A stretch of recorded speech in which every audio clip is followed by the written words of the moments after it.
Welcome to Venture TV. I'm here with Bowei Gai. Bowei, you are on a tour, actually you have founded several companies yourself. You are living in Silicon Valley in America, and after you've sold your company to LinkedIn, you decided, I want to experience something cool, and you went on a tour, on a worldwide tour, to experience how startups are in several countries around the world.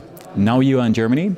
We'll talk about that later. But the first question I have for you is, which country has fascinated you the most? Like, which was the one where you've never expected that it'll be so cool? I think one of the countries that surprised me the most is probably Kenya, because first of all, it's in Africa. So it's like, what can there possibly be in Africa? And you go there and you realize the whole country is on the system called M-Pesa. It's like a text message-based money transfer system.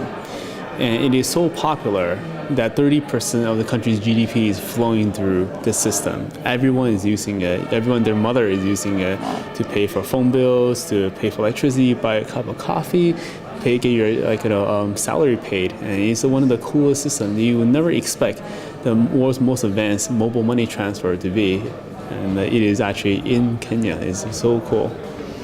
And when you come back to America, what will change? Like, you'll probably start your next company, will you? Oh, definitely I'll start the next company, but the question is where would I start it? Okay, so you're actually thinking about maybe not starting it back in America. Maybe you go to another country? It's a possibility. Which could be?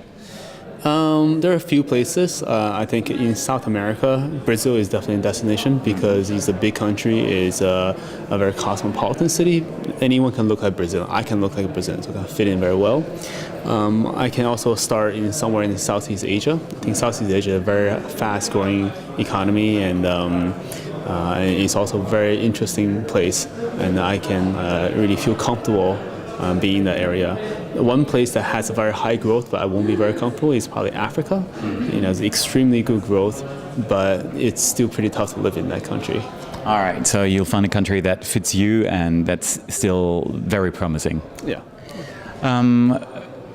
What things have you brought back, or which things do you have in your mind right now that you didn't know before? Like, did it change you as an entrepreneur to travel? Probably it did, but in which way did it change you? I think the definition of success and innovation changed for me over the course of this trip. Because in the Valley, our success is measured by how many billions of dollars you have in your bank account. That's success. That's a dollar amount. And as I travel on this trip, you kind of see success as how much you can really impact people's life. And look at the case of M-Pesa, which I mentioned earlier. 30% of the country's GDP flows through M-Pesa. Wow. And people really use it on a daily lives, and you can't live without it in that country, and that is very impactful. And then innovation is also something that changed with me as well, because Google Glass and all these crazy things, that's innovation. Yeah. But at the same time, innovation is not really about creating something brand new. It's also about making something slightly better and making it easy for other people to use, and changing people's life. And a lot of these simple e-commerce company and a lot of the simple companies that is not so much innovation in the American center, like for example Rocket Internet, it's actually very interesting in these other places because it is making people's lives better. And so my perception on innovation and success really changed throughout this trip. Okay. You're in Germany now. You've been to Berlin and Hamburg, and well, you created your own image of Germany and Germany as an entrepreneurial country. What's your perception of Germany? How is it different to other countries? So there's a view from outside of Germany and there's a view from inside of Germany. Okay. Outside Germany, as I travel around the world, I would say Germany is one of the most popular country to send entrepreneurs outside of the country. Maybe because of Rocket Internet. But everywhere I go around the world, you see American entrepreneurs trying to tap the local market, and then German entrepreneurs. These are two most popular entrepreneurs you will see. And the German people are very good in those countries. They usually are very good at whatever they do. So I've been having this impression that German people are very confident, almost very cocky in a way, that they're so good they will tackle anything, they will, they'll make everything good, and they will win the local market. But coming here, I actually realized German people are actually very humble, actually to an extreme. Like there are a lot of successes here that they should be proud of, but in a way, German people are very humble and actually try very hard not to show off. And one of the things I said is that it's actually very hard to find good startups in Germany because most people are too humble or too timid to flaunt their success. Yeah. Today I learned about this company called Big Point, which supposedly they're in Hamburg, employs 750 employees, over $1 billion in valuation. And I'm just like, I've never heard of the company before. How? In the US, if you just make $10 million, everybody else would know about it. Sure. So there are a lot of hidden success, which is in a way a good thing, but at the same time it's not a good thing because if you don't talk about yourself, nobody's going to know it, and that's going to really impact your level of success in the future. So I hope Germany can change that in the future. Yeah.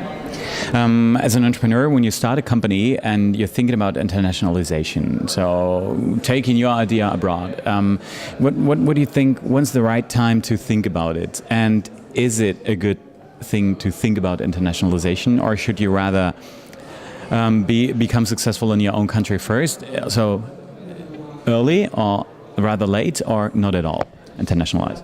I think it depends on the person and depends on where your end goal is. If your end goal is to make a lifestyle business, then staying in Germany is probably your best bet. Mm-hmm. You probably don't want to go elsewhere because it's hard. It's hard to do so. But if your goal is to take over the world, then yes, you need to start thinking about internationalization very early on and move very fast, rocket style. Which is almost impossible, huh? Because when you have limited resources, you spend money on developing your product, and then you gotta internationalize, and then... No, not necessarily. Because if you distribute your product on a iOS platform, you can reach the world very, very quickly. You don't really need much else. You don't need to have a full team. You can get people to volunteer to translate your product for you. You can do things very quickly. You can move very, very fast. And then once you get any traction, you can raise money quickly, and then you can move even faster. So it depends on what you want, what your goal is, and that will dictate how you will do things. And but being in Germany, you have the luxury of staying in Germany. It's not like Israel. They don't have a local market at all. It doesn't make sense. You have to go international from day one. Here, at least you have a local market. So it's up to you to decide what you want to do. There's no right or wrong answer. All right. Well, I think there are a couple of more cities on your itinerary. How many cities will you still go to? So I'm in, I think, my country number 22 right now this year. And my upcoming cities are Kiev in Ukraine, and Moscow and St. Petersburg in Russia. And then I'm going to Asia, so I'm going to Korea, Japan, Indonesia, Vietnam, Singapore, Malaysia, and Taiwan. I think those are the upcoming countries. Oh, you've seen a lot of stuff, and actually you also put it on your website. So people who are interested in reading about the report and your travels, where did they find it? Just worldstartupreport.com. All right. So what do you get there?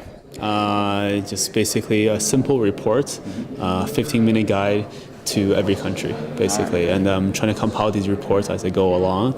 I don't try to make it too complicated because otherwise people won't read it. So it's a very simple report about what the market size is, who the key players are, what are local culture differences, what are the opportunities and innovations in each place.